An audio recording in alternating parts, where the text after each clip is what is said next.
Hello everyone, this is Jacek. In today's tutorial I would like to show you how to achieve a soft pastel looking photo from a regular contrasty picture using just a couple of adjustments in Alien Skin Exposure X3. Before we move on, I would just like to mention that you can follow me on Instagram, Facebook and YouTube as @JacekWPhoto, and I would appreciate your subscription to this channel if you would like to be up to date with all the videos I publish. Okay, so the first thing we need to do is bring down the contrast and to kind of crush it. So we could use the white slider, bring it down and bring up the black slider, but of course the best way to crush a contrast and to play with the contrast is the tone curve. So we will not need the basic tab at all. So first of all, let's go to the tone curve tab. I already have the two tabs open that we will be using, so the color tab and the tone curve tab. The tone curve tab, let's grab the highlights, the lights, and bring them down. Okay, and now let's grab the black point and bring it up. So we are now crushing the contrast, we are limiting the histogram itself. So now we don't have pure whites and pure blacks. We only have like a matte finish to our photo, but this may be too soft, so what we want to do is bring back a little S-curve in the tone curve itself to bring back some of the contrast. So let's grab some point and bring it up over here in the upper right corner, and in this quadrant let's bring down the darker tones, so we now have the before and after, so we regain some contrast, but at the same time we are crushing all the black and white tones in this photo. Okay, so we have our soft look already done by this crushed S-curve, and now we need to go to the color tab, and we have here a color filter. In the new version of Exposure X3 we also have the hue, saturation and luminance, all those tabs expanded like in Lightroom that we know and love. But what we need to do is focus on the color filter section, which is kind of like a adjustment layer in Photoshop called photo filter, because what we can do is choose a preset. So we can get a blue, a cooling filter, a cyan, whatever warming filter.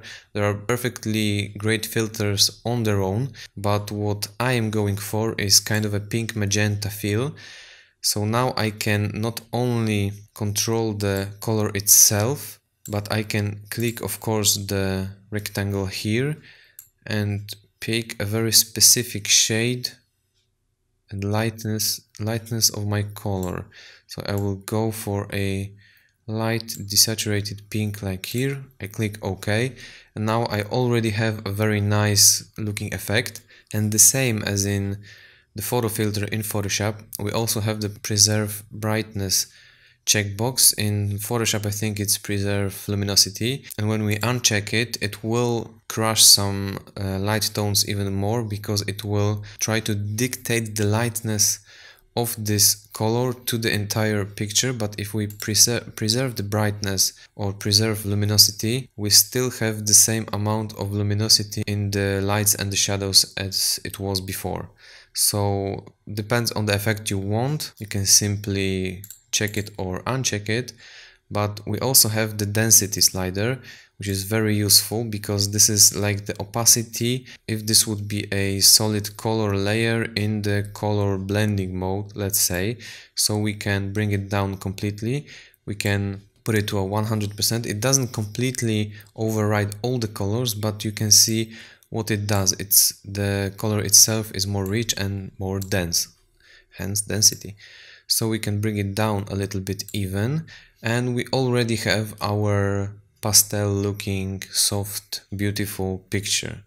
But what Exposure has that Lightroom never had until the latest installment, which is only available also in the new presets or styles, is the overall intensity slider. This, in my opinion, is one of the best features of the entire program, and it is simply a one slider which is a percentile representation of the overall intensity of the effect that you are creating. So if I have 100%, and now if I would like to bring it down a little bit, I cannot do it in Lightroom. I would have to export two separate layers or go through each setting and bring each setting down a little bit.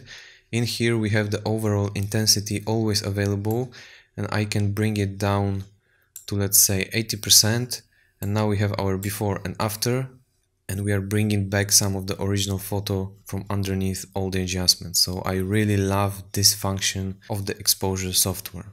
Okay, and we are done with our effect, and let's say we want to copy it to the next photo. So we can go to Edit and Copy Settings, or as you could see, it's a Ctrl-Shift-C shortcut, and we can copy only all the settings that matter to a new photo. It will be copied to a clipboard, so let's deselect everything. And also a very nice feature of the exposure software, if you want to save a preset or copy settings, you are presented with the window of all the tabs that are available in the software, but underlined are only those tabs which you have adjusted. So we didn't touch anything in the basic, overlay and focus tabs, so they are not underlined. We only have the overall intensity modified from 100 to 80%. We have modified the color and the tone curve tabs. We can copy those settings, go to a next picture or a selection of pictures, and we can go Edit, Paste Settings, or Ctrl, Shift and V. But if we like our preset, what we also could do is save it. So we have the preset tab as well. We go to the plus icon, we type in pink, we choose the category, let's say in slides, and we also have it underline all the sections where we made our changes, so we can clearly see what we have affected. We can click OK, we can go to the slide section, and if I reset my photo, I can go to the pink preset and I have everything ready for me at all times. And that would be all for today. Thank you very much for watching. Please leave a like if you enjoyed this video. I will say the same thing I say at the end of my English videos. I will try to do more of them. You can check out the English playlist if you are a non-Polish speaker. There are a couple of interesting videos for you there. And I see you or hear you in the next one. Bye!